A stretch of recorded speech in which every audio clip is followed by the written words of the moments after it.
आर्यन एक ऐसा युवक था जिसकी उम्र 28 वर्ष की थी और जिसका चेहरा देखकर कोई भी उसकी प्रशंसा किए बिना न रह सके।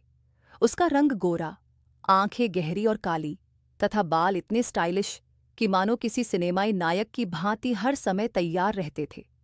उसकी चाल ढाल में एक विचित्र सा आत्मविश्वास था और उसकी बातचीत में एक जादू सा जो हर किसी को उसकी ओर आकर्षित कर लेता था। आर्यन को अपने इस रूप पर अत्यधिक अभिमान था। वह प्रायः अपने कक्ष में दर्पण के समक्ष खड़ा होकर स्वयं को निहारता और विचार करता, मैं तो किसी राजकुमार से कम नहीं हूं। मेरी जीवन संगिनी एक ऐसी कन्या होगी जो मेरी भांति ही सुंदर, सुशिक्षित, आधुनिक और मॉडल सी होगी।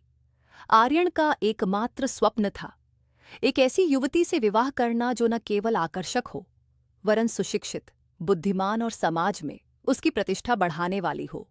वह रात्रि को अपने शैया से पर शयन करते हुए घंटों चिंतन करता। उसकी नेत्रों के समक्ष एक ऐसी चित्रकल्पना उभरती जिसमें वह और उसकी स्वप्न नायिका किसी भव्य भोजनालय में विराजमान है, जहां वह उसकी सुंदरता की प्रशंसा करता है और लोग उनकी युगल जोड़ी को देखकर ईर्ष्या करते हैं। वह सामाजिक संजाल पर घंटों व्यय करता, जहां वह आकर्षक गोरी चिट्टी युवतियों की छवियां देखता, उनके संदेशों को अनुमोदित करता और उनकी प्रशंसाओं में टिप्पणियां लिखता। वह उनकी छवियों को देखकर कल्पना करता कि एक दिन वह ऐसी ही युवती के साथ अपना जीवन व्यतीत करेगा। आर्यन एक निजी कंपनी में कनिष्ठ प्रबंधक की सेवा करता था। वहां उसकी व्यक्तित्व और तत्पर उत्तरदायित्व के कारण वह सर्वत्र प्रिय था।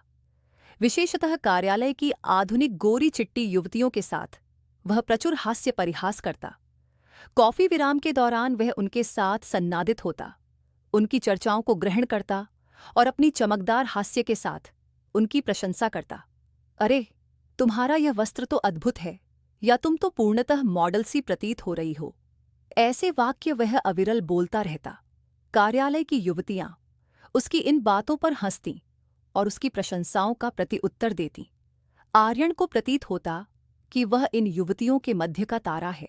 वह चिंतन करता, मेरी जीवन ऐसी ही होनी चाहिए, चमक दमक, सौंदर्य और प्रतिष्ठा। लेकिन जीवन सदैव स्वप्नों के अनुरूप नहीं चलता। एक दिन जब आर्यन कार्यालय से कष्टग्रस्त होकर गृह लौटा तो उसकी माता लक्ष्मी ने उसे आह्वान करके कहा, पुत्र विरम, हम तुमसे कुछ महत्वपूर्ण चर्चा करना चाहते हैं। आर्यन के पिता रमेश गुप्ता ने गंभीर स्वर में कहा, हमने तुम्हारे विवाह हेतु एक कन्या चयनित कर ली है। उसका नाम मीरा है और वह एक उत्तम कुल से है। आर्यन के हृदय में एक विचित्र बेचैनी उत्पन्न हुई। उसने कल्पना की, उत्तम कुल, लेकिन कन्या कैसी होगी? क्या वह मेरी स्वप्न नायिका सी होगी? क्या वह सुशिक्षित, आधुनिक और सुंदर होगी? उसने हल्के से प्रश्न किया, माँ, कन्या कैसी है? क्या वह मेरे योग्य है? उसकी माता ने मुस्कुराते हुए कहा, पुत्र, वह अत्यंत सरल, सौम्य और संस्कारयुक्त कन्या है। तुम्हें अत्यधिक प्रिय आएगी। आर्यन ने उत्सुकता से पूछा, माँ, वह प्रतिरूप कैसी है? क्या वह सुशिक्षित है? उसकी माता ने थोड़ा विश्राम करके उत्तर दिया, वह 12वीं कक्षा उत्तीर्ण है और सुंदर तो नहीं, किंतु हृदय अत्यंत शुद्ध है। यह सुनकर आर्यन का हृदय विदीर्ण हो गया। उसने अंतर्मन में कल्पना की, 12वीं कक्षा उत्तीर्ण, सुंदर नहीं, ये क्या विडंबना है। मैंने तो मॉडल सी कन्या का स्वप्न देखा था और ये लोग मुझे ग्रामीण, अल्पशिक्षित, साधारण कन्या से विवाह करने को कह रहे हैं। उसने तत्काल विरोध किया, माँ, पिताजी, मैं ये विवाह नहीं करना चाहता। मैं अपनी अभिरुचि से विवाह करूंगा। लेकिन उसके माता पिता ने उसकी एक वाणी भी ग्रहण नहीं की। रमेश ने कठोर स्वर में कहा, आर्यन, यह विवाह हमारे कुल की मर्यादा का प्रश्न है। मीरा का परिवार हमारे प्राचीन परिचितों में से है। हमने बंधन पुष्ट कर लिया है। लक्ष्मी ने भी समझाया, पुत्र, सौंदर्य तो क्षणिक होता है, वास्तविक सौंदर्य हृदय में निवास करता है। मीरा तुम्हारा अत्यधिक ध्यान रखेगी, तुम देखना। लेकिन आर्यन का अंतःकरण इन वचनों को स्वीकार करने को तत्पर नहीं था। उसने अनेक प्रयास किए कि वह अपने माता पिता को मनवा ले, लेकिन उनके दबाव के समक्ष वह पराजित हो गया। समाज की परंपराओं, कुल की मर्यादा और माता पिता के आदेश के सम्मुख उसकी एक वाणी भी न चली। अंततः आर्यन का विवाह मीरा से संपन्न हो गया। विवाह का दिवस आर्यन के लिए किसी दुर्स्वप्न से अल्प न था। जब उसने मीरा को प्रथम बार दर्शन किया तो उसका मन और भी उदासीन हो गया। मीरा का रंग श्याम था, चेहरा साधारण और उसका परिधान ग्रामीण सादगी को प्रतिबिंबित करता था। वह एक साधारण साड़ी में थी जिसमें कोई चमक दमक न थी। वह न तो आधुनिक थी, न सुशिक्षित, और न ही आर्यन के स्वप्नों वाली सुंदर। उसकी नेत्रें अधोमुखी थीं और चेहरे पर एक हल्की सी हास्य थी जो शायद लज्जा और आशंकाओं का संयोग थी। आर्यन ने अंतर्मन में कल्पना की, ये मेरे जीवन का सर्वाधिक दारुण दिवस है। मेरे स्वप्न विखंडित हो गए। विवाह के पश्चात आर्यन और मीरा एक लघु फ्लैट में निवास करने लगे जो आर्यन की कंपनी ने उसे भाड़े पर प्रदान किया था। लेकिन आर्यन का अंतःकरण मीरा को कभी ग्रहण करने में असमर्थ रहा। वह दिवस और रात्रि उसे व्यंग्य करता। जब वह कार्यालय जाता तो वहां की गोरी चिट्टी युवतियों के साथ हास्य परिहास करता, उनके साथ कॉफी ग्रहण करता और सामाजिक संजाल पर उनकी छवियों को अनुमोदित करता। वह उनकी प्रशंसाओं में डूबा रहता और उनके संदेशों पर टिप्पणियां लिखता। वाह, तुम तो किसी नायिका से अल्प नहीं, या यह छवि तो अद्भुत है। लेकिन जब वह गृह लौटता तो मीरा को देखकर उसका मनोभाव विकृत हो जाता। वह मीरा को व्यंग्य देता, कहाँ मैंने स्वप्न देखे थे और कहाँ मेरी जीवन संगिनी, यह श्याम साधारण सी कन्या हो गई। तुम्हें देखकर तो प्रतीत होता है जैसे कोई प्रकाश विलुप्त हो गया हो और अंधकार व्याप्त हो गया हो। वह हंसते हुए कहता, यदि मैं तुम्हें बहिर्गमन कराऊं तो लोग मुझ पर उपहास करेंगे। तुम प्रतिरूप ही ऐसा रखती हो जैसे कोई प्रेतनी। ये व्यंग्य मीरा के हृदय में बाण की भौंती विद्दिष्ट होते। वह गुप्त रूप से अपने कक्ष में जाकर कंठरोदन करती, लेकिन कभी आर्यन को प्रतिवाद न करती। वह चिंतन करती, मैं क्या करूं? ये मेरी भाग्य विधाता है। मैंने तो कभी आर्यन का कल्याण भंग न किया। मीरा एक साधारण सी कन्या थी जिसे अपनी जीवन से अधिक कुल की मर्यादा और बंधनों की महत्ता झात थी। वह प्रातःकाल शीघ्र जागृत होकर आर्यन हेतु भोजन प्रसाद तैयार करती, उसके वस्त्र व्यवस्थित करती और गृह को स्वच्छ रखती। वह आर्यन की प्रत्येक लघु महान आवश्यकताओं का ध्यान रखती। लेकिन आर्यन को यह सर्वम्न दृष्टिगोचर होता। वह केवल मीरा के रंग और उसकी सादगी को देखकर उसे अवनत करना आरंभ कर देता। एक दिन जब मीरा ने आर्यन हेतु उसकी प्रिय खिचड़ी निर्मित की तो आर्यन ने भोजन को देखकर मुंह बनाया और कहा, यह क्या सन्नादित है? तुम्हें तो कुछ झात ही नहीं। मेरी जीवन विनष्ट हो गई तुम्हारे संग।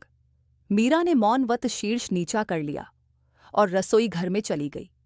वहां वह एकांत में कंठरोदन की, लेकिन उसने आर्यन को कुछ न कहा। मीरा की मौनता आर्यन को और भी क्रोधान्वित करती।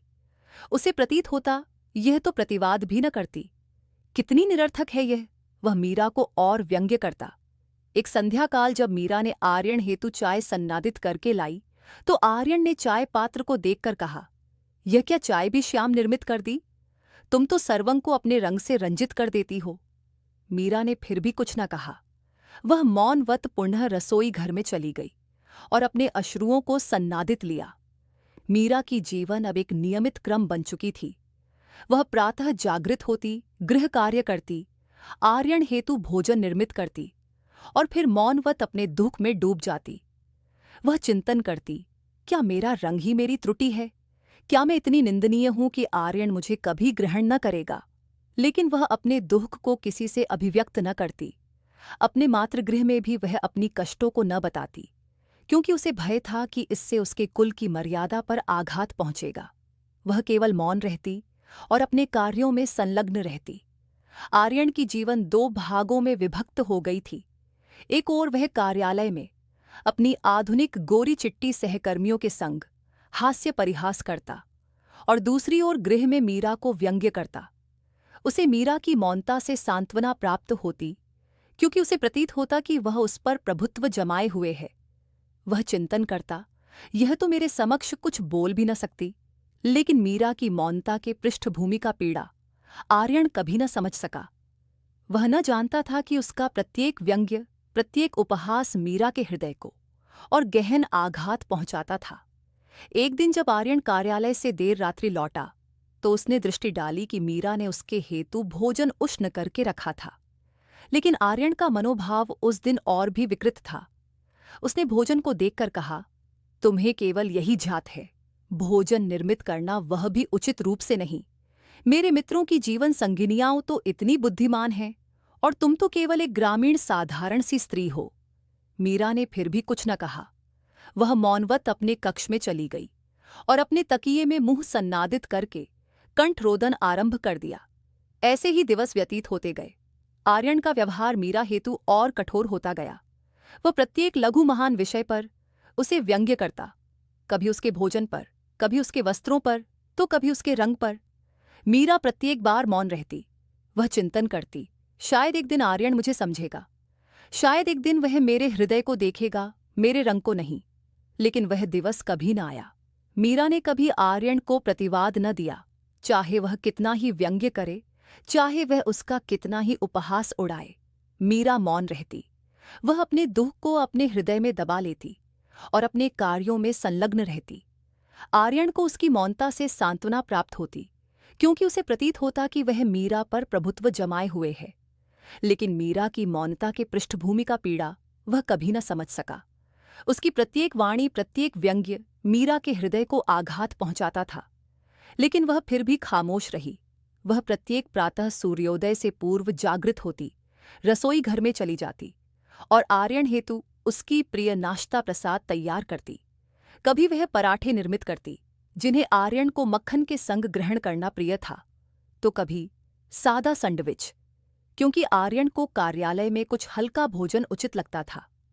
वह आर्यन के वस्त्र प्रेस करती, उसकी मोजे जोड़ी बनाकर रखती और उसकी कार्यालय की कागजात उचित स्थान पर रखती। गृह को चमकाने में वह कोई न्यूनता न छोड़ती। फर्श को झाड़ू पोंछा करती, पात्रों को चमकाती और पर्दों को धोकर स्वच्छ रखती। लेकिन आर्यन की दृष्टि में यह सर्वम कुछ भी न था। वह मीरा के रंग और उसकी सादगी को देखकर उसे अवनत करने में कोई कमी न करता। तुम तो केवल एक ग्रामीण साधारण सी स्त्री हो, वह प्रायः व्यंग्य करते हुए कहता। मेरी जीवन तुमने विनष्ट कर दी। यदि मेरी विवाह किसी सुंदर सुशिक्षित कन्या से होती तो आज मैं कितना सुखी होता। मीरा यह सर्वम शृण्वती, लेकिन उसकी जिह्वा पर ताला लगा रहता। उसकी नेत्रें अधोमुखी रहतीं और ओष्ठ सिलित हो जाते, जैसे वह कोई मौन मूर्ति हो। वह कभी प्रतिवाद न करती, क्योंकि उसके अंतःकरण में एक गहन उदासी थी। वह चिंतन करती, आर्यन के संग अनुचित हुआ है। उसके माता पिता ने उसकी विवाह मुझसे बलपूर्वक करा दी। वह तो मुझसे द्वेष करता है और शायद यह उसका अधिकार है। मीरा का अंतःकरण बारंबार स्वयं को दोषी ठहराता। वह रात्रि को अपने लघु कक्ष में, जहां एक प्राचीन शैया और एक क्षत विक्षत अलमारी थी, एकांत में विराजमान होकर चिंतन करती। यदि मैं गोरी होती, यदि मैं सुशिक्षित होती, यदि मैं नगरीय उन कन्याओं की भांति आधुनिक होती, तो शायद आर्यन मुझे अनुराग करता। ये विचार उसके अंतःकरण में एक छायाएं की भांति मंडराता रहता। वह प्रायः अपने तकिए में मुंह सन्नादित करके कंठरोदन करती, लेकिन प्रातः जागृत होकर फिर वही क्रम आरंभ कर देती। मीरा की मौनता आर्यन को और भी क्रोधान्वित करती। उसे प्रतीत होता, यह तो कुछ बोलती भी नहीं, कितनी निरर्थक है। वह मीरा को और व्यंग्य करता, जैसे कि उसकी मौनता उसकी दुर्बलता हो। मीरा ने अनेक प्रयास किए कि वह स्वयं को परिवर्तित ले। उसने बाजार से विविध प्रकार की मलहम खरीदी, जिनके प्रचारों में गोरा करने का प्रतिज्ञान किया जाता था। वह प्रत्येक प्रातः और रात्रि को अपने चेहरे और शरीर पर मलहम लगाती, आशा करती कि शायद उसका रंग परिवर्तित हो जाए। उसने दूरदर्शन पर दृष्टिगोचर प्रचारों को सत्य मान लिया था, जहां गोरी चर्म को सुख और सफलता का प्रतीक बताया जाता था। उसने विविध प्रकार के साबुन परीक्षित किए, मुल्तानी मिट्टी युक्त, हल्दी युक्त और यहाँ तक कि रासायनिक युक्त साबुन भी, जो उसकी चर्म को और शुष्क बना देते थे। पड़ोस की एक वृद्धा ने उसे सुझाव दिया, पुत्री, नींबू और हल्दी का लेप लगाओ, रंग शुद्ध हो जाएगा। मीरा ने यह भी परीक्षित किया। वह प्रत्येक रात्रि अपने चेहरे पर नींबू और हल्दी का लेप लगाती और प्रातः तक प्रतीक्षा करती कि शायद कोई चमत्कार घटित हो। लेकिन प्रातः जब वह दर्पण के समक्ष खड़ी होती तो उसका चेहरा वहीं रहता, वही श्याम रंग, वहीं साधारण चेहरा। वह स्वयं से कहती, मैंने तो सर्वम परीक्षित कर लिया, लेकिन कुछ न परिवर्तित हुआ। उसका अंतःकरण विदीर्ण होने लगता, लेकिन वह फिर भी प्रयास करती। मीरा ने कल्पना की, शायद मैं अपने वस्त्र परिवर्तित ले लूं। शायद आधुनिक वस्त्र धारण करने से आर्यन मुझे अनुराग करेगा। उसने अपनी लघु सी संचित धनराशि से एक सलवार कमीज खरीदी जो नगरीय कन्याओं की भौंती थी। लेकिन जब उसने उसे धारण करके आर्यन को प्रदर्शित किया तो आर्यन ने हंसते हुए कहा, यह क्या धारण लिया? तुम पर तो यह पूर्णतः अनुपयुक्त है। तुम तो ग्रामीण ही रहोगी। मीरा का हृदय विदीर्ण हो गया। उसने वह सलवार कमीज अलमारी में रख दी और फिर कभी न धारण की। वह अपने अंतःकरण में चिंतन करती, आर्यन केवल मेरी चर्म से द्वेष करता है। वह मेरे आंतरिक व्यक्ति को न देखता। यदि वह मेरे हृदय को, मेरी आत्मा को देखता तो शायद वह मुझसे अनुराग करता। मीरा की यह चिंतन उसे रात्रि रात्रि शयन न करने देती। वह चिंतन करती, मैंने तो कभी आर्यन का कल्याण भंग न किया। मैं तो केवल उसकी सुख कामना करती हूँ। लेकिन आर्यन की दृष्टि में वह केवल एक भार थी। वह दिवस रात्रि उससे व्यंग्य करता, कभी उसके भोजन पर, कभी उसके वस्त्रों पर, तो कभी उसके रंग पर। एक दिन जब मीरा ने आर्यन हेतु उसकी प्रिय खिचड़ी निर्मित की तो आर्यन ने भोजन को देखकर मुंह बनाया और कहा, यह क्या सन्नादित है? तुम्हें तो कुछ झात ही नहीं। मेरी जीवन विनष्ट हो गई तुम्हारे संग। मीरा ने मौनवत शीर्ष नीचा कर लिया और रसोई घर में चली गई। वहां वह एकांत में कंठरोदन की, लेकिन उसने आर्यन को कुछ न कहा। एक दिन आर्यन के कार्यालय में बड़ी मंगलवाणी आई। उसे कनिष्ठ प्रबंधक से प्रबंधक के पद पर प्रोन्नति प्राप्त हुई। आर्यन की आनंद की सीमा न थी। वह कार्यालय में सर्वत्र तारा बन गया। उसके सहकर्मी उसकी प्रशंसा करते और उसकी आधुनिक गोरी चिट्टी सहकर्मी कन्याएं उसे अभिनंदन देती। अरे आर्यन, तुम तो अद्भुत हो। प्रबंधक बनना कोई लघु बात नहीं है, एक कन्या ने हंसते हुए कहा। निशा कार्यालय की सर्वाधिक आकर्षक कन्याओं में से एक थी और आर्यन सदा उसकी प्रशंसा करता था। आर्यन ने अपनी चमकदार हास्य के साथ प्रत्युत्तर दिया, हाँ निशा, अब तो और भी दायित्व बढ़ गए हैं, लेकिन मैं तत्पर हूं। उसकी वाणी में एक अभिमान था, जैसे वह विश्व का सर्वाधिक सफल व्यक्ति हो। उस रात्रि वह गृह लौटा और उसने मीरा से कहा, मैं प्रबंधक बन गया हूं। इस सप्ताहांत को मैं गृह पर एक विशाल समारोह आयोजित कर रहा हूं। मेरे सर्व मित्र आगमिष्यन्ति। तुम सर्वम उचित रूप से सन्नादित रखना। मीरा ने शीर्ष हिलाकर सम्मति प्रकट की। उसने कल्पना की, शायद यह अवसर है जब मैं आर्यन को प्रदर्शित कर सकूं कि मैं भी कुछ कर सकती हूं। उसने दिवस रात्रि परिश्रम आरंभ कर दिया। उसने गृह को सज्जित किया, दीवारों को शुद्ध किया, पुष्पमालाएं लटकाईं और विविध प्रकार के व्यंजन निर्मित किए। उसने आर्यन की प्रिय बिरयानी, पनीर टिक्का और गुलाब जामुन निर्मित किए। उसने अपने हेतु एक नूतन साड़ी भी खरीदी जो साधारण थी, लेकिन उसने कल्पना की कि शायद आर्यन को प्रिय आए। वह इच्छुक थी कि इस अवसर पर आर्यन उसे थोड़ा सम्मान दे, थोड़ा अनुराग दे। समारोह का दिवस आ गया। आर्यन ने अपने सर्व मित्रों को आह्वान किया था। उसके कार्यालय के सहकर्मी जैसे निशा और उसकी सखी सोनिया, उसके प्राचीन महाविद्यालय के मित्र जैसे विक्रम और कर्ण तथा कुछ सगे संबंधी भी आगमन किया। गृह में उत्सवमय वातावरण था।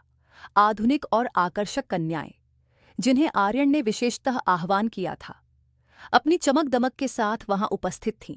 उनके वस्त्र ब्रांडेड थे, उनके चेहरों पर श्रृंगार की चमक थी और उनकी चर्चाओं में एक आत्मविश्वास था। हर कोई आर्यन की उन्नति की प्रशंसा कर रहा था। अरे आर्यन, तुम तो अद्भुत कर गए। प्रबंधक बनना कोई लघु बात नहीं है, विक्रम ने कहा। आर्यन अपनी प्रशंसाओं में डूबा हुआ था। वह अपनी सहकर्मी कन्याओं के संग हास्य परिहास कर रहा था, उनकी प्रशंसाएं कर रहा था और उनकी चर्चाओं में संलग्न था। मीरा ने अतिथियों की सेवा में कोई न्यूनता न छोड़ी। वह मौनवत हर किसी हेतु भोजन परोस रही थी, चाय कॉफी ला रही थी और अतिथियों का ध्यान रख रही थी। उसकी साड़ी साधारण थी और उसका चेहरा अधोमुखी था। वह अतिथियों से अधिक संवाद न करती, क्योंकि उसे भय था कि कहीं कोई उसका उपहास न उड़ाए। लेकिन आर्यन ने उसे एक बार भी प्रशंसा न की। वह केवल अपनी जगत में खोया रहा। जब कुछ अतिथियों ने आर्यन से कहा, अरे अपनी जीवन संगिनी से परिचय कराओ, तो आर्यन ने मीरा को आह्वान किया। मीरा लज्जावती होकर आई। उसने अपनी साड़ी को व्यवस्थित किया और अतिथियों से औपचारिक संवाद किया। लेकिन आर्यन के चेहरे पर एक बेचैनी थी। वह न इच्छुक था कि मीरा अधिक काल तक अतिथियों के समक्ष रहे। जब मीरा भोजन परोसने हेतु रसोई घर में चली गई तो आर्यन के मित्रों ने उसे घेर लिया। विक्रम ने हंसते हुए कहा, अरे आर्यन, तू तो इतना सौम्य है, और ये क्या, तूने इस श्याम साधारण सी कन्या से विवाह कर लिया? नगरी में इतनी उत्तम कन्याएं थीं, क्या न्यूनता पड़ गई थी? करण ने भी तंज कसते हुए कहा, हाँ यार, तू तो मॉडल सी कन्या के योग्य था। ये क्या घटना हो गई? आर्यन ने क्रोध में कहा, अरे क्या करूं यार, मेरी माता और पिताजी ने मिलकर मेरी विवाह इससे करवा दी। मैं तो पूर्णतः न इच्छुक था। उसके मित्रों ने उसे और भड़काया। निशा, जो वहां सन्निकट ही खड़ी थी, हंसते हुए कहा, आर्यन, तू तो फंस गया। ऐसी जीवन संगिनी के संग कैसे रहता है तू? इन चर्चाओं ने आर्यन के अंतःकरण में अग्नि प्रज्वलित कर दी। वह पूर्व से ही मीरा से असंतुष्ट था और अब उसके मित्रों की वाणी सुनकर उसका क्रोध और वर्धित हो गया। उसने मीरा को पुनः आह्वान किया और मंच पर सर्वत्र के समक्ष खड़ा कर दिया। उसने जोर से कहा, देखो, यही है मेरी जीवन संगिनी। मेरे माता पिता ने मेरी जीवन विनष्ट कर दी। इस श्याम साधारण सी कन्या से विवाह करके उसने मीरा की ओर संकेत करते हुए कहा, देखो, इसे देखकर तो प्रतीत होता है जैसे कोई अंधकार व्याप्त हो गया हो। मैं इसे बहिर्गमन कैसे कराऊं? लोग मुझ पर उपहास करेंगे। उसने हंसते हुए आगे कहा, यह तो कुछ बोलती भी नहीं, बस मौन रहती है, जैसे कोई मूर्ख हो। मीरा मंच पर खड़ी थी और आर्यन की प्रत्येक वाणी उसके हृदय को विदीर्ण कर रही थी। वहां उपस्थित लोग मौन हो गए। कुछ लोग अस्वस्थ होकर एक दूसरे की ओर दृष्टि डालने लगे। मीरा की नेत्रों में अश्रु उमड़ आए। वह खड़ी खड़ी कंठरोदन करने लगी, लेकिन उसने कुछ न कहा। उसकी नेत्रों से अश्रु टपक रहे थे और उसका चेहरा लालिमान हो गया था। आर्यन को कोई अंतर न पड़ा। वह हंसते हुए अपने मित्रों की ओर मुड़ा और बोला, देखा, मैंने कहा था ना, यह तो कुछ बोलती भी नहीं। वहां उपस्थित आर्यन के माता पिता लक्ष्मी और रमेश गुप्ता भी मौन रहे। लक्ष्मी की नेत्रें नम थीं, लेकिन वह कुछ न बोली। रमेश ने शीर्ष नीचा कर लिया क्योंकि वह अतिथियों के समक्ष कुछ न कहना इच्छुक था। मीरा का हृदय विदीर्ण हो चुका था। वह मंच पर खड़ी खड़ी चिंतन कर रही थी, बस अब बहुत हो गया। मैं इस अपमान को और सहन न कर सकती। मैं इसकी जीवन से सदा के लिए प्रस्थान करूंगी। उसने अंतर्मन में निर्णय कर लिया कि वह अब इस गृह में न रहेगी। समारोह समाप्त होने के पश्चात जब अतिथि प्रस्थान कर गए, मीरा मौनवत अपने कक्ष में गई। उसने अपनी साड़ी उतारी, एक साधारण सी सलवार कमीज धारण की और बिना किसी को कुछ सूचित किए गृह से निकल गई। उसने कोई पत्र न छोड़ा, कोई शोर शराबा न किया। वह केवल गुप्त रूप से प्रस्थान कर गई, जैसे वह कभी इस गृह का अंग थी ही नहीं। उस रात्रि न तो आर्यन को ज्ञात था, न उसके श्वशुर श्वश्रुवा को, और न ही किसी अन्य को। मीरा कहाँ प्रस्थित हुई, यह कोई न जानता था। जब प्रातः आर्यन जागृत हुआ तो उसे गृह में मीरा दृष्टिगोचर न हुई। उसने कल्पना की शायद कहीं बहिर्गमन की होगी। उसने अधिक ध्यान न दिया और अपने कार्यालय प्रस्थित हो गया। लेकिन जब दिवस व्यतीत होने लगा और मीरा का कोई समाचार न मिला तो उसकी माता ने चिंता व्यक्त की। ये कन्या कहाँ प्रस्थित हो गई, कुछ सूचित भी न किया।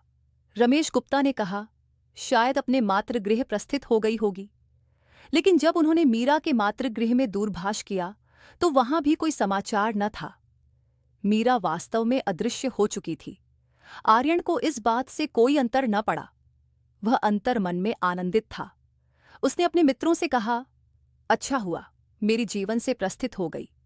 अब मैं अपनी अभिरुचि से जी सकता हूं। वह अपनी उन्नति का उत्सव मनाने में मग्न हो गया। वह अपने मित्रों के संग बहिर्गमन करने लगा। कार्यालय की आकर्षक कन्याओं के संग हास्य परिहास करता और मीरा को पूर्णतः विस्मृत कर गया। लेकिन मीरा का प्रस्थान केवल एक आरंभ था। वह कहाँ गई, यह रहस्य बन गया। मीरा के प्रस्थान के पश्चात आर्यन की जीवन में कोई विशेष परिवर्तन न आया। उसे मीरा की अनुपस्थिति का 1% भी अंतर न पड़ा। वह तो उल्टे आनंदित था, जैसे कोई भार उसके कंधों से हट गया हो। मीरा को प्रस्थित हुए अब 18 मास व्यतीत हो चुके थे, और इस 18 मास में आर्यन ने उसे एक क्षण के लिए भी स्मरण न किया। उसका अंतःकरण अब पूर्णतः अपनी नूतन जीवन में रमा हुआ था। मीरा के प्रस्थान के कुछ मास पश्चात ही आर्यन ने अपने कार्यालय की एक आकर्षक और आधुनिक कन्या से विवाह कर लिया था। निशा वही कन्या थी जिसकी प्रशंसा आर्यन सदा करता था। उसका रंग गोरा था, चेहरा मॉडल सा, और चर्चाओं में एक आधुनिक शैली।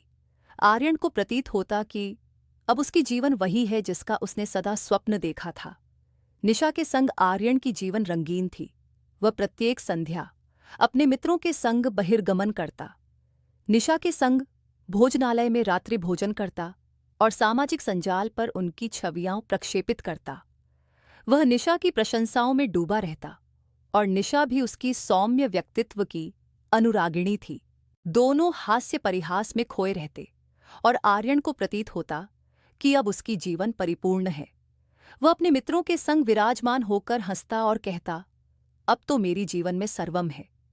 आकर्षक जीवन संगिनी, उत्तम सेवा और भव्य जीवन। लेकिन उसे ज्ञात न था कि यह सुख का काल अधिक दिवस न टिकने वाला था। उसकी विनाश का दिवस धीरे धीरे सन्निकट आ रहा था। सबसे प्रथम आर्यन को एक ऐसा आघात लगा जिसने उसके चरणों तले की भूमि खींच ली। उसके माता पिता एक मार्ग दुर्घटना में अकस्मात इस लोक से प्रस्थित हो गए। ये समाचार आर्यन हेतु किसी विद्यमान प्रहार से अल्प न था। वह विदीर्ण हो गया। उसके माता पिता ही वे व्यक्ति थे जिन्होंने उसकी जीवन को प्रत्येक पग पर संभाला था। भले ही उसने उनकी वाणियों को कभी गंभीरतापूर्वक न ग्रहण किया, उनकी मृत्यु ने आर्यन को आंतरिकतः हिला दिया। वह उनके अंतिम संस्कार में सम्मिलित हुआ, लेकिन उसका अंतःकरण शून्य था। वह रात्रि रात्रि जागृत होता और चिंतन करता, माँ पिताजी आप मुझे त्याग कर प्रस्थित हो गए, अब मैं एकाकी हूँ। निशा ने उसे थोड़ा संभालने का प्रयास किया, लेकिन वह भी शीघ्र ही अपनी जीवन में संलग्न हो गई। वह आर्यन से कहती, कंठरोदन से क्या सिद्ध, जीवन तो संचालित होती रहती है। लेकिन आर्यन का अंतःकरण अब पूर्ववत न था। वह अपने माता पिता की स्मृतियों में खोया रहता। उसे स्मृति होती कि कैसे उसकी माता ने मीरा को चयनित किया था और कैसे उसने उनकी वाणी को अस्वीकार करके मीरा को व्यंग्य किए थे। लेकिन वह इन स्मृतियों को झटक देता और चिंतन करता, जो प्रस्थित सौ प्रस्थित। अब मेरी जीवन निशा के संग है। माता पिता के प्रस्थान के 1 मास भी न व्यतीत हुए थे कि आर्यन को एक और महान आघात लगा। उसकी कंपनी में विशाल पैमाने पर कटौती हुई और आर्यन की सेवा विलुप्त हो गई। जिस प्रबंधक पद पर वह इतना अभिमान करता था, वह अब उससे छीन गया। कंपनी ने उसे एक लघु पत्र प्रदान किया जिसमें लिखा था, आपकी सेवाएं अब हमारी आवश्यकताओं के अनुरूप नहीं हैं। आर्यन हेतु यह समाचार किसी तूफान से अल्प न था। वह चिंतन करता, ये क्या घटित हो गया? मैं तो प्रबंधक था, सर्वत्र प्रशंसा का पात्र था, अब मैं बेरोजगार कैसे हो गया? उसने तत्काल नूतन सेवा की अन्वेषण आरंभ की। वह दिवस रात्रि साक्षात्कार देने जाता, अपने जीवनी पत्र को अद्यतन करता और प्राचीन सहकर्मियों से सहायता मांगता, लेकिन कहीं से कोई प्रत्युत्तर न आता। कुछ कंपनियों ने उसे साक्षात्कार हेतु आह्वान किया, लेकिन प्रत्येक बार उसे अस्वीकृति पत्र प्राप्त होता। आपके पास अनुभव तो है, लेकिन हमारी आवश्यकताएं भिन्न हैं। ये प्रत्युत्तर उसे बारंबार श्रुत्व होता। आर्यन का आत्मविश्वास धीरे धीरे विदीर्ण होने लगा। वह चिंतन करता, मैं जो कभी कार्यालय का तारा था, आज कोई मुझे सेवा देने को तत्पर नहीं है। इन 3-4 मासों में आर्यन की जीवन और विकृत हो गई। निशा जो पूर्व उसकी प्रशंसाओं में डूबी रहती थी, अब उससे विकृत आने लगी। वह प्रत्येक दिवस आर्यन से विवाद करती, कब तक ऐसा संचालित होगा आर्यन? तुम सेवा अन्वेषित करो, मैं कब तक तुम्हारा भार धारण करूंगी? वह उद्गारित होकर कहती। निशा की स्वतंत्र सेवा थी और वह अपनी जीवन में संलग्न थी। उसे आर्यन का बेरोजगार होना पूर्णतः अप्रिय था। वह कहती, तुम पूर्ववत थे आर्यन, अब तुम केवल एक पराजित व्यक्ति हो। एक दिन जब आर्यन पुनः एक असफल साक्षात्कार से लौटा, तो निशा ने उससे कहा, बस अब बहुत हो गया, मैं तुम्हारे संग और न रह सकती। उसने अपना सामान सन्नादित किया और आर्यन को त्याग कर प्रस्थित हो गई। आर्यन ने उसे प्रतिबंधित करने का प्रयास किया, लेकिन निशा ने उसकी एक वाणी भी न ग्रहण की। तुम अब वही आर्यन नहीं हो जो मुझे प्रिय था, उसने कहा और द्वार बंद करके प्रस्थित हो गई। आर्यन अब पूर्णतः एकाकी था। उसके माता पिता प्रस्थित हो गए, उसकी सेवा प्रस्थित हो गई और अब उसकी द्वितीय जीवन संगिनी भी उसे त्याग कर प्रस्थित हो गई। आर्यन अपने लघु फ्लैट में एकाकी विराजमान रहता और उसकी जीवन अब एक अंधकारमय कूप में डूबती जा रही थी। वह दिवस रात्रि चिंतन करता, यह सर्वम मेरे संग क्यों घटित हो रहा है? मैंने ऐसा क्या किया? एक दिन जब आर्यन अपने प्राचीन सामान को शुद्ध कर रहा था, उसे एक प्राचीन संग्रह प्राप्त हुआ। उसने उसे प्रक्षेपित किया और उसमें उसे स्वयं और मीरा की विवाह छवि दृष्टिगोचर हुई। मीरा उस छवि में साधारण सी साड़ी में थी। उसका चेहरा अधोमुखी था और उसकी नेत्रों में एक हल्की सी हास्य थी। आर्यन उस छवि को दीर्घ काल तक निहारता रहा। उसका अंतःकरण अकस्मात भारित हो गया। वह छवि को हस्त में लेकर अंतर्मन में संवाद करने लगा। मीरा, शायद तुम्हारे प्रस्थान से ही मेरी जीवन ऐसी हो गई। शायद तुम्हारी कोई अभिशाप लग गई होगी। शायद ईश्वर ने मुझे यह दंड दिया है क्योंकि मैंने तुम्हें इतना पीड़ित किया। उसकी नेत्रें नम हो गईं। उसे स्मृति हुई कि कैसे वह मीरा को व्यंग्य करता था, कैसे उसने समारोह में सर्वत्र के समक्ष उसका अपमान किया था और कैसे मीरा गुप्त रूप से प्रस्थित हो गई थी। वह चिंतन करने लगा, मैंने तुम्हें कभी व्यक्ति न समझा। मैंने केवल तुम्हारा रंग देखा, तुम्हारा हृदय नहीं। उसका अंतःकरण पश्चात्ताप से परिपूर्ण हो गया। वह चिंतन करता, यदि मैंने तुम्हें थोड़ा सा सम्मान दिया होता, थोड़ा सा अनुराग दिया होता, तो शायद मेरी जीवन ऐसी न होती। धीरे धीरे आर्यन की जीवन और विकृत होती गई। उसका गृह जो कभी सज्जित था, अब विक्रय की सीमा पर था। उसने अपनी संचित धनराशि व्यय कर दी और अब उसके पास भाड़ा देने तक के धन न थे। उसका फ्लैट विकृत हो गया और उसे एक लघु भाड़े के कक्ष में स्थानांतरित होना पड़ा। उसका चेहरा जो कभी सौम्य और चमकदार था, अब शुष्क होने लगा। उसकी नेत्रों के नीचे काले वृत्त पड़ गए और उसका रंग धीरे धीरे श्याम पड़ने लगा। वह अब वही आर्यन न था जो कभी अपनी सौंदर्य पर अभिमान करता था। वह एक साधारण व्यक्ति बन गया जिसे कोई पहचानता भी न था। वह अपने लघु कक्ष में एकाकी विराजमान रहता और प्राचीन स्मृतियों में खोया रहता। उसे मीरा की मौनता स्मृति होती, उसका अपमान स्मृति होता और उसका प्रस्थान स्मृति होता। वह चिंतन करता, मैंने उसे इतना दुहक दिया और आज मैं स्वयं दुख में डूबा हूं। उसका अंतःकरण अब पूर्णतः विदीर्ण हो चुका था। वह अपने कक्ष में विराजमान होकर मीरा की छवि को निहारता और चिंतन करता, शायद यह मेरी दंड है। उसका चेहरा जो कभी सौम्य और चमकदार था, अब शुष्क हो चुका था। उसकी नेत्रों के नीचे गहन काले वृत्त थे और उसका रंग धीरे धीरे श्याम पड़ने लगा था। वह अब उस आर्यन से कोसों दूर था जो कभी अपनी सौंदर्य और आत्मविश्वास पर अभिमान करता था। लेकिन इन सर्वों के अतिरिक्त आर्यन के अंतःकरण में जीवित रहने की एक लघु चिंगारी अभी भी शेष थी। वह अपनी जीवन में अग्रसर होना इच्छुक था, क्योंकि उसे प्रतीत होता कि शायद अभी भी कुछ शेष है। शायद वह अपने जीवन को पुनः संवार सकता है। प्रत्येक बार जब वह अपने लघु भाड़े के कक्ष में एकाकी विराजमान होता, उसका ध्यान उस प्राचीन संग्रह की ओर जाता जिसमें मीरा की छवि थी।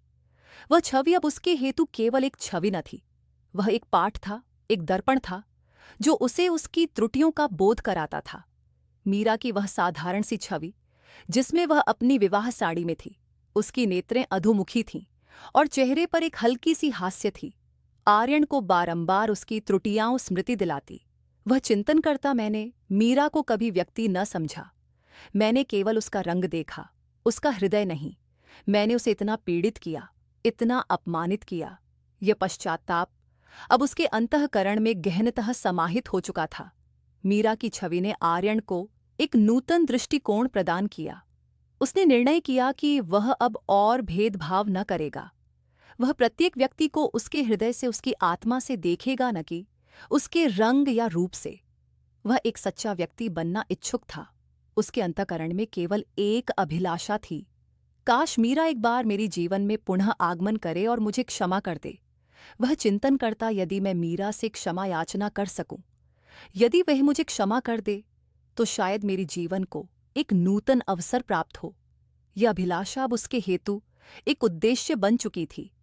वह प्रत्येक रात्रि उस छवि को निहारता और अंतर्मन में कहता, मीरा, मैं तुमसे क्षमा याचना करना इच्छुक हूं। मैं अब वही आर्यन नहीं हूं। एक दिन आर्यन को झांत हुआ कि नगरी के एक प्रसिद्ध भोजनालय में प्रबंधक का पद रिक्त है। यह सुनकर उसके अंतःकरण में एक नूतन आशा प्रज्वलित हुई। उसने कल्पना की, यह मेरा अवसर है। यदि मुझे यह सेवा प्राप्त हो गई तो मैं अपनी जीवन को पुनः आरंभ कर सकूंगा। उसने अपने प्राचीन लेकिन स्वच्छ वस्त्र धारण किए, अपने जीवनी पत्र की एक प्रति ग्रहण की ओर भोजनालय हेतु प्रस्थित हो गया। अनेक दिवसों से वह क्षुधाग्रस्त था, क्योंकि उसके पास अब धन बहुत अल्प शेष था। उसका शरीर थकान से विदीर्ण था और चेहरा उदास और म्लान था। उसकी जेब में केवल कुछ सिक्के थे, जो शायद एक पात्र चाय हेतु भी पर्याप्त न थे। फिर भी उसके अंतःकरण में एक लघु आशा थी कि शायद यह सेवा उसे एक नूतन जीवन प्रदान करेगी।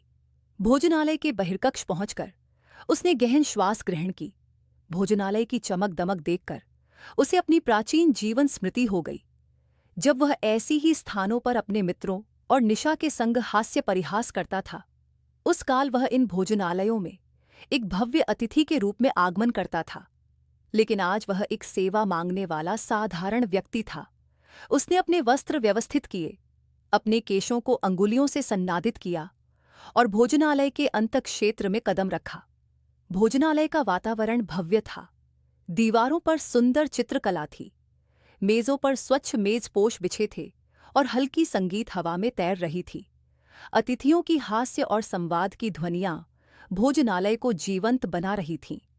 आर्यन ने एक कोणीय मेज की ओर दृष्टि डाली, जहां वह गुप्त रूप से विराजमान होना इच्छुक था, ताकि अधिक ध्यान न आकर्षित हो। लेकिन उससे पूर्व उसने एक सेवक को दृष्टिगोचर किया, जो सन्निकट ही खड़ा था। आर्यन की अवस्था देखकर सेवक को उस पर करुणा उत्पन्न हुई। आर्यन ने मंद स्वर में कहा, भ्राता, मुझे एक पात्र जल प्रदान कर दो। मैं अत्यधिक थका हुआ हूं और क्षुधाग्रस्त भी। सेवक ने उसकी अवस्था दृष्टि की और दया भाव से कहा, सर, आप अंतःक्षेत्र जाकर विराजमान होइए, मैं आपके हेतु जल लाता हूं। आर्यन ने सेवक को धन्यवाद दिया और धीरे धीरे अंतःक्षेत्र की ओर अग्रसर हुआ। उसने एक कोणीय मेज पर विराजमान होने का निर्णय किया। वह अपने जीवनी पत्र को एक बार पुनः निहारने लगा, ये सुनिश्चित करने हेतु कि सर्वम उचित है, लेकिन उसका अंतःकरण व्याकुल था। आर्यन चिंतन कर रहा था, क्या मुझे यह सेवा प्राप्त होगी? क्या मैं वास्तव में अपनी जीवन को पुनः आरंभ कर पाऊंगा? जैसे ही आर्यन मेज पर विराजमान हुआ और अपने जीवनी पत्र को व्यवस्थित करने लगा, उसकी दृष्टि भोजनालय के एक कोण पर पड़ी। वहां एक स्त्री खड़ी थी जो सूट बूट में थी। वह भोजनालय के कर्मचारियों को कुछ निर्देश दे रही थी और उसका लहजा इतना आत्मविश्वासपूर्ण था कि हर कोई उसकी वाणी ध्यानपूर्वक सुनवान था। आर्यन ने उसकी ओर ध्यानपूर्वक दृष्टि डाली और अकस्मात उसका हृदय संविकार धड़कने लगा। वह स्त्री कोई अन्य न थी, मीरा थी। लेकिन यह वही मीरा न थी जिसे वह जानता था। यह मीरा पूर्ववत साधारण ग्रामीण कन्या न थी। वह एक आत्मविश्वासपूर्ण पेशेवर स्त्री थी, जो एक स्टाइलिश काला सूट में थी। उसका चेहरा अब पूर्व से अधिक चमकदार हो रहा था और उसकी नेत्रों में एक नूतन ज्योति थी। वह अत्यधिक आकर्षक और शालीन प्रतीत हो रही थी, जैसे वह इस भोजनालय की स्वामिनी हो। आर्यन की नेत्रें विस्फारित हो गईं। वह कल्पना न कर पा रहा था कि यह वही मीरा है जिसे वह कभी श्याम साधारण कहकर व्यंग्य करता था। उसने स्वयं की ओर दृष्टि डाली। उसके वस्त्र प्राचीन और क्षत थे, चेहरा म्लान था और वह अब एक साधारण विदीर्ण व्यक्ति था। उसे स्वयं पर लज्जा अनुभव हुई। वह चिंतन करने लगा, मैंने उसे इतना अवनत किया और आज वह कहाँ है और मैं कहाँ हूँ। वह इस भोजनालय में इतने आत्मविश्वास के साथ खड़ी है और मैं एक सेवा मांगने वाला भिक्षुक बन गया हूँ। उसका अंतःकरण पश्चात्ताप से परिपूर्ण हो गया। वह साहस संग्रहित करके मीरा के पास गया। उसकी स्वर में कंपन था और वह मंदे से बोला, मीरा, तुम। मीरा ने उसकी ओर दृष्टि डाली। उसकी नेत्रों में एक क्षण के लिए आश्चर्य था, लेकिन फिर वह शांत हो गई। उसने संयत लहजे में कहा, हाँ आर्यन, मैं मीरा हूं। तुम यहां क्या कर रहे हो? उसकी स्वर में न तो क्रोध था न द्वेष, केवल एक शांत आत्मविश्वास। आर्यन का कंठ अवरुद्ध हो गया। उसने अपने हस्त सन्नादित किए और कहा, मीरा, मुझे क्षमा कर दो। मेरी चिंतन उस काल अत्यधिक त्रुटिपूर्ण थी। मैंने तुम्हें अत्यधिक अनुचित कहा, तुम्हारा उपहास उड़ाया, तुम्हें अपमानित किया। मेरी कारण से तुम गृह त्याग कर प्रस्थित हो गई।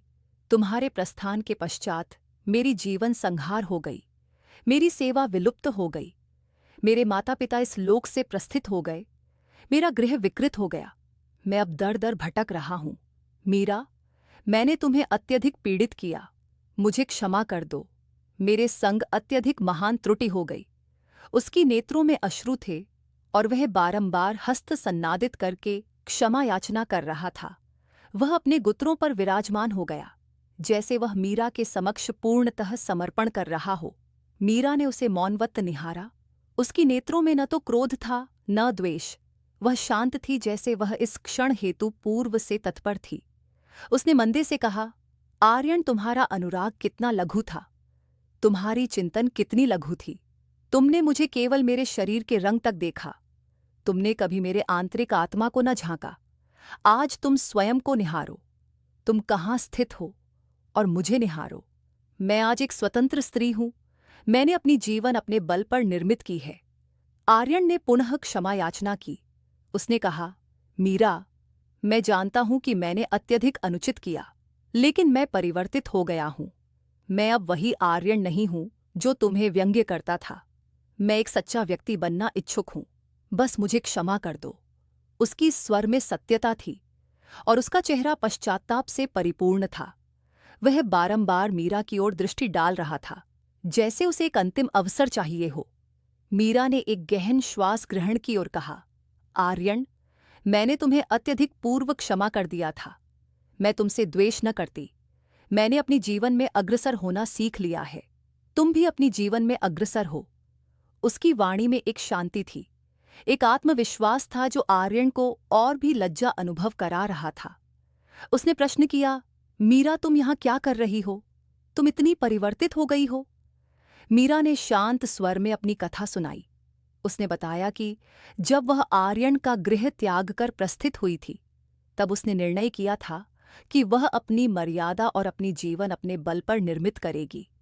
वह अपने मातृगृह न प्रस्थित हुई, क्योंकि उसे भय था कि वहां भी उसे अपमान सहना पड़ेगा। उसने एक लघु सेवा आरंभ की, एक भोजनालय में सेवक के रूप में कार्य किया। वहां उसने दिवस रात्रि परिश्रम किया और साथ ही अपनी शिक्षा पूर्ण की। उसने एक पत्राचार पाठ्यक्रम में प्रवेश ग्रहण किया और होटल प्रबंधन की उपाधि प्राप्त की। अपने परिश्रम और लगन से वह धीरे धीरे इस भोजनालय की प्रबंधिका बन गई। उसने कहा, मैंने सीखा कि सौंदर्य रंग में नहीं, आत्मविश्वास और परिश्रम में होता है। मैंने अपनी जीवन को अपने बल पर निर्मित की। आज मैं न केवल आत्मनिर्भर हूं, बल्कि दूसरों हेतु प्रेरणा भी हूं। उसकी वाणी में एक अभिमान था, लेकिन वह घमंड न था। वह अपने परिश्रम का अभिमान था। उसका चेहरा अब पूर्व से अधिक चमकदार हो रहा था, क्योंकि उसकी सौंदर्य अब उसके आत्मविश्वास में थी, न कि उसके रंग में। आर्यन ने मीरा की वाणी सुनी और उसका अंतःकरण और भारित हो गया। उसे बोध हुआ कि उसने कितना महान रत्न खो दिया था। उसने कहा, मीरा, तुमने मुझे क्षमा कर दिया, लेकिन मैं स्वयं को कभी क्षमा न कर पाऊंगा।